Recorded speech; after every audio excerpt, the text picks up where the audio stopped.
Hello everyone, कैसे हैं आप सभी लोग। आशा करती हूँ आप सभी लोग बिल्कुल ठीक ठाक होंगे। आज एक ऐसी खबर लेकर मैं आप सभी के बीच हूँ जिसे जानने के बाद, सुनने के बाद आप भी हैरान रह जाएंगे और कहीं ना कहीं इस खबर को जानने के बाद आपको भी दुख ज़रूर होगा, जैसे कि मुझे हुआ। और इस खबर को सुनने के बाद मुझसे रहा नहीं गया और मुझे लगा कि इस पर आप सभी लोगों से बातचीत करनी बहुत ज़रूरी है। तो उत्तराखंड के उत्तरकाशी के एक स्वतंत्र पत्रकार राजीव प्रताप का शव आज बरामद किया गया है। आज सुबह ही उनका शव जो है वो बरामद किया गया और इस खबर को जानने के बाद दिल काफ़ी दुखी हुआ, क्योंकि राजीव प्रताप एक ऐसे पत्रकार थे जो सिर्फ उत्तराखंड के उत्तरकाशी में रहकर ही वहाँ की जो समस्याएं हैं या वहाँ के आम लोगों से जुड़ी हुई जो भी छोटी से लेकर बड़ी समस्याएं हैं उसको उजागर करते थे। और सबसे बड़ी बात यह है कि ये कहा जा रहा है कि जिस तरीके की खबरें वो कवर करते थे, जिस तरीके के मुद्दे वो उठाते थे, उससे उन्होंने कई सारे दुश्मन पाल लिए थे, ऐसा उनकी पत्नी का आरोप है। और उनकी पत्नी का भी यही कहना है कि भ्रष्टाचार के खिलाफ आवाज़ उठाना प्रताप को भारी पड़ गया, राजीव प्रताप को भारी पड़ गया और इसकी सज़ा शायद उन्हें इस तरह से मिली। तो 11 दिन पहले उन्होंने अपने एक YouTube चैनल पर एक वीडियो अपलोड किया था, जो कि उत्तरकाशी के ही एक अस्पताल का है, सरकारी अस्पताल का। ट्रामा सेंटर में किस तरह से बदहाली फैली हुई है और ट्रामा सेंटर को किस तरीके से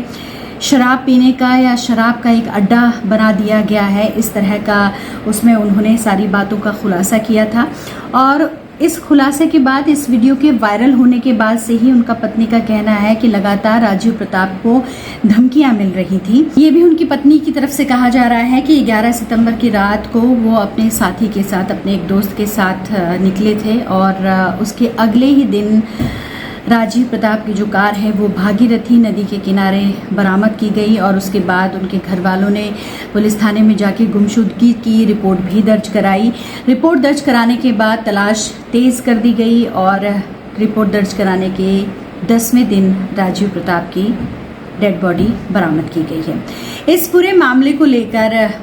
उत्तराखंड के मुख्यमंत्री पुष्कर सिंह धामी ने भी दुख जो जताया है राजीव प्रताप की इस तरीके से मौत पर, और उन्होंने जल्द से जल्द इस पूरे मामले की गंभीरता से जांच करने के आदेश भी दिए हैं।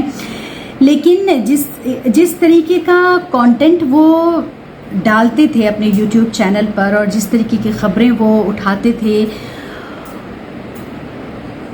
उस तरीके की खबरों को उठाने के लिए वाकई में कहा जाएगा कि जिगर चाहिए। जैसे कि मैंने आपको पहले ही बताया कि राजीव प्रताप एक स्वतंत्र पत्रकार थे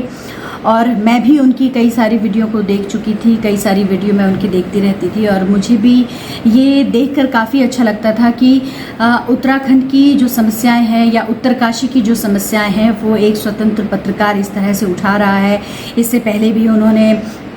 कई सारी ऐसी खबरें जो है वो अपने YouTube चैनल पर डाली थी कि किस तरह से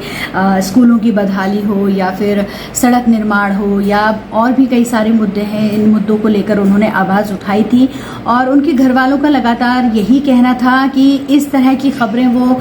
कवर कर रहे हैं, इस तरीके की पत्रकारिता वो कर रहे हैं जिसकी वजह से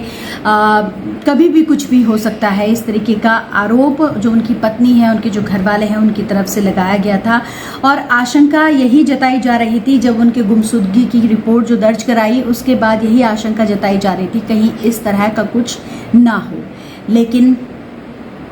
राजीव प्रताप की लाश वो बरामद की गई है आज। इस मामले की हम भी यही चाहते हैं कि इस पूरे मामले की जल्द से जल्द जांच की जाए और इस तरीके के जो भी पत्रकार हैं जो स्वतंत्र पत्रकारिता करते हैं, किसी के दबाव में आके अपने विचारों को नहीं रखते, अपने स्वतंत्र विचारों के साथ वो समस्याओं को उठाते हैं, लोगों की आवाज़ बनते हैं, तो इस तरह के जो पत्रकार हैं उनको भी सुरक्षा मिलनी चाहिए, जिससे कि समाज में